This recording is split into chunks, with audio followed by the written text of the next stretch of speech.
ಪಂಜದಲ್ಲೊಂದು ವಿನೂತನ ಕಾರ್ಯಕ್ರಮ. ಬೇಸಾಯದ ಪಾಠ ಕೆಸರಿನ ಆಟ. ಸುಬ್ರಹ್ಮಣ್ಯ, ಗದ್ದೆ ಬೇಸಾಯ ನಶಿಸಿ ಹೋಗುತ್ತಿರುವುದರಿಂದ ಮಕ್ಕಳಿಗೆ ಬೇಸಾಯದ ಬಗ್ಗೆ ಅರಿವು ಮೂಡಿಸುವುದು ಹಾಗೂ ಕೆಸರು ಗದ್ದೆ ಆಟದ ಮಹತ್ವವನ್ನು ತಿಳಿಸುವುದು ಅತಿ ಅಗತ್ಯವಾಗಿದೆ. ಆ ಮೂಲಕ ಗದ್ದೆ ಬೇಸಾಯ, ನೇಜಿ ನಡುವುದು, ಕೆಸರಿನ ಆಟ ಮುಂತಾದವುಗಳನ್ನು ಸ್ವತಃ ಮಕ್ಕಳನ್ನು ಗದ್ದೆಗೆ ಇಳಿಸಿ ತೋರಿಸುವುದು ಒಳ್ಳೆಯದು ಎಂದು ಪಂಜ ರೈತ ಉತ್ಪಾದಕರ ಕಂಪನಿ ಅಧ್ಯಕ್ಷ ತೀರ್ಥಾನಂದ ಕೊಡಿಂಕೇರಿ ಅವರು ನುಡಿದರು.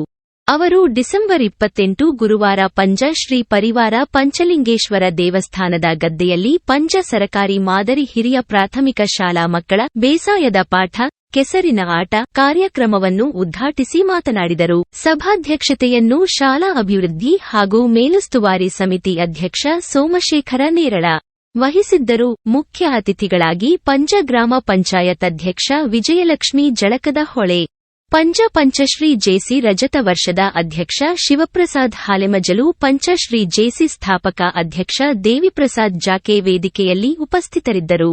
ಶಾಲಾ ಮುಖ್ಯ ಶಿಕ್ಷಕಿ ಲೀಲಾಕುಮಾರಿ ಟಿ ಸ್ವಾಗತಿಸಿದರು. ಸಹ ಶಿಕ್ಷಕ ಹರೀಶಕುಮಾರ್ ನಿರೂಪಿಸಿದ ಕಾರ್ಯಕ್ರಮದ ಕೊನೆಯಲ್ಲಿ ದೈಹಿಕ ಶಿಕ್ಷಣ ಶಿಕ್ಷಕಿ ಭುವನೇಶ್ವರಿ ಕಂಬಳ ವಂದಿಸಿದರು. ಶಾಲೆಯ ಎಲ್ಲಾ ಮಕ್ಕಳು ಗದ್ದೆಯಲ್ಲಿ ವಿವಿಧ ಆಟಗಳನ್ನು ಆಡಿ ಸಂಭ್ರಮಿಸಿದರು. ಶಾಲಾ ಶಿಕ್ಷಕರಂದದವರು ಸಹಕರಿಸಿದರು. ಪೋಷಕರು, ವಿದ್ಯಾಭಿಮಾನಿಗಳು ಈ ಸಂದರ್ಭದಲ್ಲಿ ಹಾಜರಿದ್ದರು.